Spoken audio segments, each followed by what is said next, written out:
Hello दोस्तों, स्वागत है आप सबका एक बार फिर से यूट्यूब चैनल में। दोस्तों, इस वीडियो में हम बौद्ध धर्म के बारे में बात करने वाले हैं। आप लोगों को जानकारी होगी कि यूपीपीएससी आरओ और आपका यूपीपीसीएस का जो प्रीलिम्स का एग्जाम होना है उसके लिए आपके लिए सीरीज बहुत ही महत्वपूर्ण होने वाली है। इस पर हम लोग एंशियंट हिस्ट्री की सीरीज को फॉलो कर रहे हैं, जो कि आर.एस. शर्मा जो एनसीईआरटी की बुक आती है उस पर बेस है। ठीक है, तो यहाँ पर देखिए बौद्ध धर्म को हम स्टार्ट करने वाले। यदि आपको वीडियो अच्छी लगती है तो आप कमेंट जरूर करिए और वीडियो को शेयर भी करिए, लाइक करिए और चैनल को प्लीज़ सब्सक्राइब कीजिए, मुझे भी सपोर्ट करिए।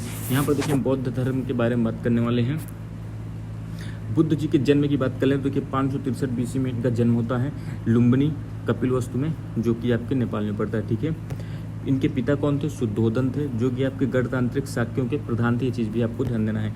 इनकी माता का नाम क्या था? महामाया था, जो कि कौशल राजवंश थी। पत्नी यशोधरा थी, पुत्र राहुल था। ग्रह त्याग उनको क्या कहा जाता था? महाविनिष्क्रमण कहा जाता था। 29 उस साल की उम्र में इन्होंने ग्रह त्याग दिया था। इनका पालन पोषण किसने किया था? तो ये आपको ध्यान देना है। इनकी मौसी थी प्रजापति गौतमी। गुरु की बात करें तो इनके देखिए 2 गुरु थे। कौन कौन से थे? एक तो थे अलार कलाम, जो कि वैशाली में थे। इन्होंने सांख्य दर्शन की इन्हें शिक्षा दी। और दूसरे थे आपके रुद्रक रामपुत्र, जो कि राजगीर के थे। ज्ञान प्राप्ति की बात कर लेते हैं तो बोध गया में पीपल वृक्ष के नीचे इनको 35 साल की उम्र में इन्हें ज्ञान प्राप्ति हो जाती है, निरंजना नदी के तट पर। यह चीज़ भी आपको ध्यान देना है। प्रथम उपदेश इन्होंने कहाँ दिया था? तो प्रथम उपदेश इन्होंने सारनाथ में दिया था, जो कि ऋषिपत्तन में है। ठीक है, ये पाली भाषा में दिए थे। ये चीज़ भी आपको ध्यान देना। और ये प्रथम उपदेश को क्या कहा जाता है? तो धर्मचक्र प्रवर्तन कहा जाता है।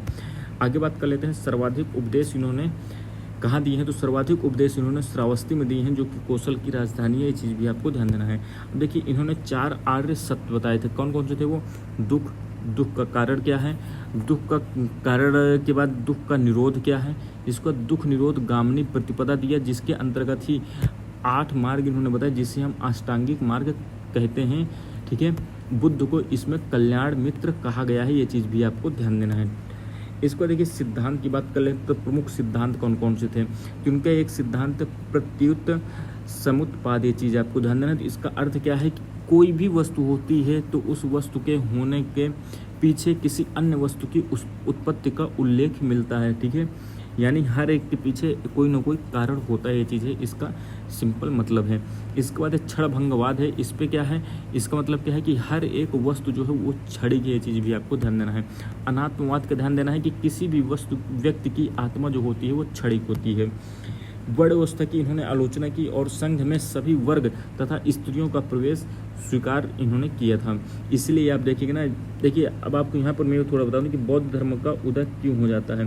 देखिए आप लोगों को मैंने पिछली वीडियो में ऋग्वैदिक काल उत्तर वैदिक काल समझाया था। तो उत्तर वैदिक काल में आपने देखा होगा महिलाओं की स्थिति खराब होने लगती है। जाति व्यवस्था था। पहले देखिए ऋग्वैदिक काल तक तो कर्म आधारित थे, लेकिन उसके बाद धीरे धीरे जन्म आधारित जाति व्यवस्था बन जाती है, जिसके कारण ब्राह्मण और क्षत्रिय का जो है रुतबा काफ़ी ज़्यादा बढ़ जाता है, जिसके शूद्र और वैश्य की स्थिति लगातार खराब होती है। तो इसके कारण देखिए शूद्र जो होते हैं उनके लिए ध्यान में रखते हुए ही जो आपके क्षत्रिय आप देखेंगे ना, इनके बौद्ध धर्म की जो आपके गौतम बुद्ध जी हैं उनके पिताजी भी जो थे और गौतम बुद्ध स्वयं क्षत्रिय थे। तो क्षत्रिय और आपके ब्राह्मण इनके मध्य टसल होता है। तो क्षत्रिय अपना एक अलग से राह चुन लेते हैं। ठीक है, और ये धार्मिक कर्मकांड को छोड़कर अलग धर्म की ओर जाते हैं, जो कि सनातन धर्म यानी हिंदू धर्म से अलग होता है। तो उसी के कारण ही बौद्ध धर्म और जैन धर्म का उदय होता है। ये चीज़ आपको ध्यान देना है। आप देख सकते हैं इनका कारण एक बहुत बड़ा है वर्ण व्यवस्था की इन्होंने आलोचना की। देखिए जो कमियाँ थी उन्हीं की ये आलोचना करेंगे। देखिए इन्होंने आत्मा को क्षणिक बताया। ठीक है, प्रत्येक वस्तु इन्होंने क्षणिक कही। तो ये सब देखिए हिंदू धर्म के विरोध में ही थे। लेकिन देखिए अंत में आएंगे ना तो बौद्ध धर्म भी हिंदू धर्म में ही मिल जाता है। हिंदू धर्म में कई चीज़ें हैं जो कि ये भी मानने लगते हैं। वर्ण व्यवस्था देखिए आलोचना की इन्होंने और संघ में सभी वर्गों को देखिए यहाँ पर सभी वर्गों को इन्होंने प्रवेश दिया और स्त्रियों को भी प्रवेश स्वीकार लिया। इन्होंने देखिए पुनर्जन्म को माना और इन्होंने अनीश्वरवाद को माना। बौद्ध धर्म की देखिए अब संगीतियों की बात कर लेते हैं। बौद्ध संगीतियाँ जो हुई थी मोस्ट इंपॉर्टेंट है। तो देखिए पहली संगीति जो हुई थी ये आपकी कहाँ हुई थी? राजगृह में हुई थी। और राजगृह में भी कहाँ? सप्तपर्णी गुफा में हुई थी 483 बीसी में। इसके अध्यक्ष कौन थे? ध्यान देना है आपको, महाकश्यप थे। शासक कौन थे उस समय? अजातशत्रु से। और इसमें आपको ध्यान देना है जो आपका बौद्ध धर्म था इसमें 2 पिटक का संग्रह होता है। कौन कौन से पिटक का? विनय पिटक और सुत्त पिटक का। ये चीज़ आपको ध्यान देना है। दूसरा देखिए आपके कहाँ हो? वैशाली के बालूग्राम में आपका संगीति होती है। इसके अध्यक्ष कौन थे? सर्वकामी थे। शासक कौन थे? कालाशोक थे। और देखिए बौद्ध धर्म इसमें स्थविर और महासंघिक में टूट जाता है, ये चीज़ भी आपको ध्यान देना है। तीसरा जो है आपकी बौद्ध संगीति कहाँ होती है, पाटलिपुत्र में होती है, जो कि 247 BC में होती है। इसके अध्यक्ष मोगालिपुत्तिस थे, शासक कौन थे, अशोक थे। इस पे देखिए अभिधम्म पिटक का संग्रह होता है, तो आपको ध्यान देना है पहली संगीति में विनय पिटक और सुत्त पिटक, और तीसरी संगीति में अभिधम्म पिटक का संग्रह होता है, ये चीज़ आपको ध्यान देना है। अब चौथा यहाँ पर चौथी बौद्ध संगीति आपकी कुंडल वन, जो कि आपके कश्मीर में वहाँ हुई थी पहली AD में। इसके अध्यक्ष कौन थे, वसुमित्र, ठीक है, और उपाध्यक्ष कौन थे, अश्वघोष थे। शासक कौन था, कनिष्क थे इस समय। यहाँ पर देखिए क्या हुआ है, कनिष्क के समय में जो चौथी बौद्ध संगीत हुई थी, तो यहाँ पर देखिए हीनयान और महायान में जो है आपका टूट जाता है बौद्ध धर्म, ठीक है। धर्म के प्रचार के लिए नागार्जुन जो थे उनको चीन भेजा जाता है।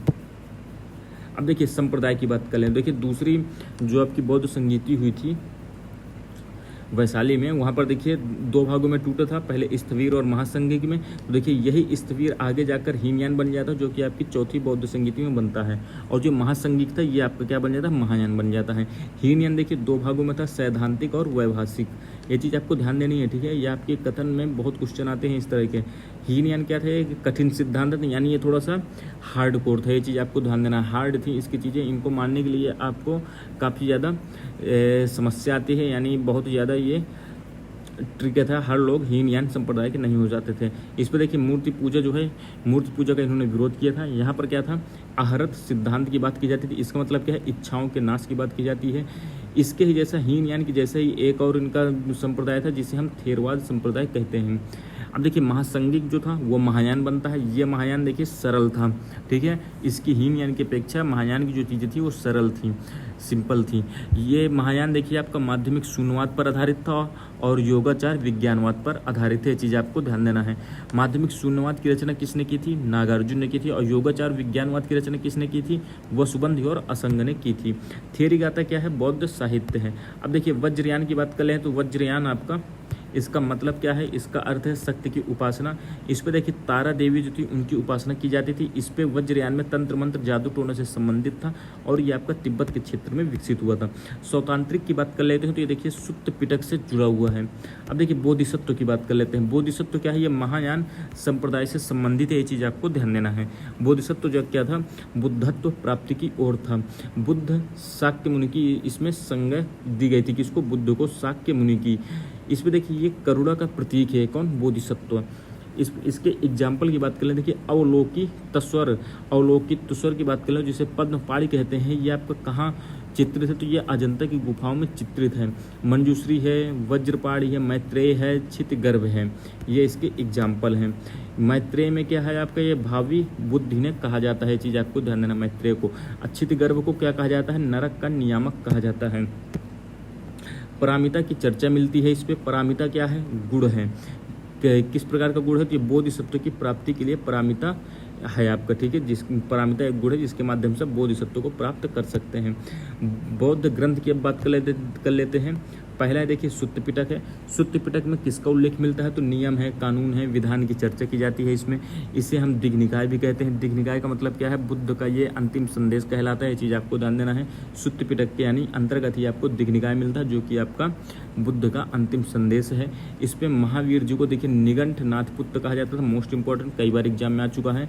और यहाँ पर देखिए खुद्दत निकाय का भी उल्लेख है। खुद्दत निकाय क्या है, जातक कथा है। इसके बाद अंगुतर निकाय का भी उल्लेख मिलता है, जो कि आपके देखिए 16 महाजनपदों का उल्लेख इसमें मिलता है, ठीक है।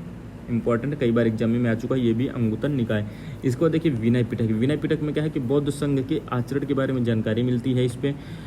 और इसमें देखिए पाति मुख्य विधि का उल्लेख मिलता है। इसका मतलब क्या है, दंड विधि का इसमें प्रावधान है, ये ऐसा इसमें इसका मतलब है।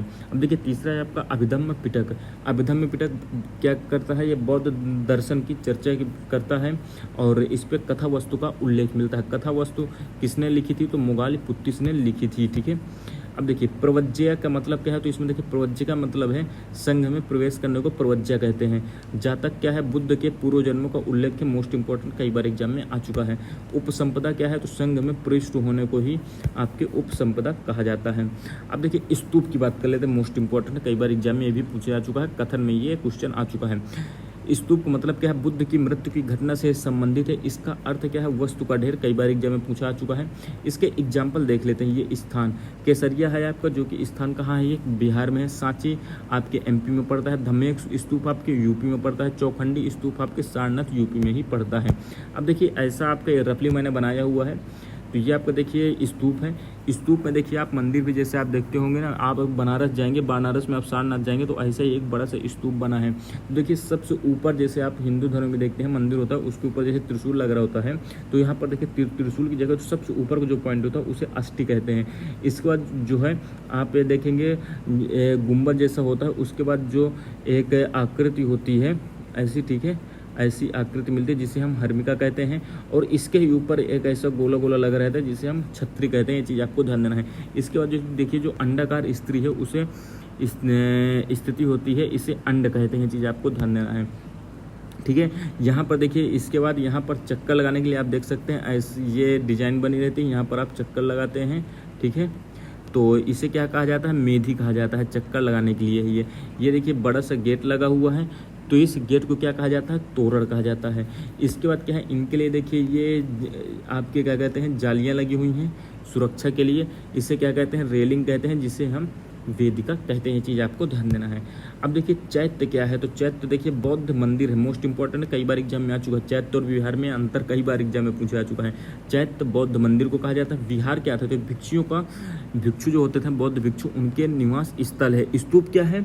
वस्तु का ढेर है। ये चीज़ आपको ध्यान देना है। चैत्य क्या है? बौद्ध मंदिर थे। विहार क्या है? भिक्षुओं का निवास स्थल है। त्रिरत्न कौन थे? बुद्ध, धम्म, संघ। अगला देखिए गंधार शैली की बात कर लेते हैं। तो गंधार शैली जो है आपकी महायान संप्रदाय से संबंधित थी।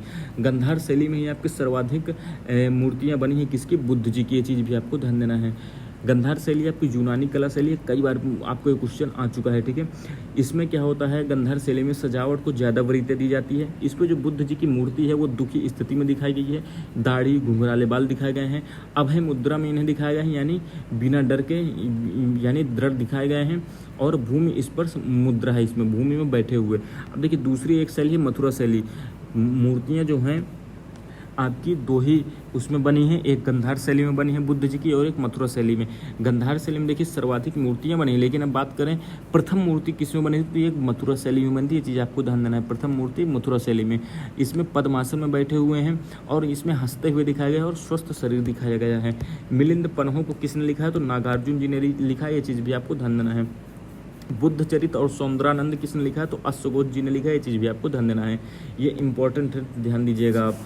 महापरिनिर्वाण जो है बुद्ध जी को कब मिलता है? तो 483 BC में कुशीनगर में। ये चीज़ भी आपको ध्यान देना है। अब देखिए घटना है, प्रतीक है। जन्म का प्रतीक क्या है? इंपॉर्टेंट है, चीज़ आपको ध्यान देना है। ये आपके डायरेक्ट मिलान करने को पूछ लेता है क्वेश्चन। जन्म करने के प्रतीक क्या था? कमल, सांड या वृषभ, तीनों आप कोई भी मिल जाए ऑप्शन में तो आप लगा सकते हैं। ग्रह त्याग को तो आपको पता ही होना चाहिए, घोड़ा यानी दौड़ता है, तो ग्रह त्याग आप देखिए गेस करके भी आप आंसर कर सकते हैं। ज्ञान आपको कहाँ मिलता है? पीपल, बोधि वृक्ष के नीचे। प्रथम उपदेश चक्र, निर्वाण स्तूप, जिसे हम वस्तु का ढेर कहते हैं। ये चीज़ भी आपको ध्यान देना है। रुम्मेनदेई अभिलेख है आपका, जो कि अशोक से संबंधित है। इस पे देखिए बुद्ध के जन्म स्थल से मिला है रुम्मेनदेई अभिलेख। की चीज़ भी आपको ध्यान देना है। बुद्ध ने जी ने अपना प्रथम वर्षावास कहाँ बिताया? ऋषिपत्तन में, जो कि वाराणसी में है। बुद्ध जी ने अंतिम उपदेश कहाँ दिया है? तो वैशाली में। अंतिम वर्षावास कहाँ बिछाया था? तो इन्होंने मल्ल गणराज्य में बिछाया था। ये चीज़ आपको ध्यान देना है, ठीक है। बुद्ध के समकालीन शासक कौन थे? तो ये बिंबिसार थे। बौद्ध धर्म में देखिए 10 सील का वर्णन मिलता है। 10 सील का मतलब क्या है? सील का मतलब है नैतिकता। बुद्ध के अनुयायी शासक कौन कौन से थे? ये चीज़ भी आपको ध्यान देना है। बिंबिसार थे, अजातशत्रु थे, उदयन थे और प्रसेनजीत थे। इसके अलावा अशोक, कनिष्क, हर्षवर्धन ये भी हैं, ठीक है। देखिए बिंबिसार है, अजातशत्रु है, उदयन ये आपके हर्यक वंश से हैं। प्रसेनजीत आप किससे हैं? ये आप कमेंट बॉक्स में बताएंगे, ठीक है। बौद्ध धर्म में दीक्षित होने वाला अंतिम व्यक्ति कौन था? तो ये सुभद्र था। ये चीज़ आपको ध्यान देना है। बौद्ध साहित्य की बात कर लें, देखिए इंपॉर्टेंट है। त्रिपिटक है, जातक कथा है, वंश साहित्य और मिलिंद पन्हो है, जो कि आपका नागार्जुन रचित है। तो ये दोस्तों आपका इंपॉर्टेंट टॉपिक हो गया है, जो कि आपका किससे संबंध है? तो आपके बौद्ध धर्म से संबंधित है। मुझे उम्मीद है आपको वीडियो समझ में आई। यदि आपको कोई भी कन्फ्यूजन है तो आप कमेंट बॉक्स में पूछ सकते हैं। बाकी वीडियो अच्छी लगती है तो चैनल को सब्सक्राइब कर लीजिए और वीडियो को लाइक करें और शेयर भी जरूर करें। और आप कोई भी सुझाव है तो आप कमेंट बॉक्स में बता सकते हैं। मिलते हैं अगले वीडियो में, तब तक के लिए दोस्तों धन्यवाद। जय हिंद।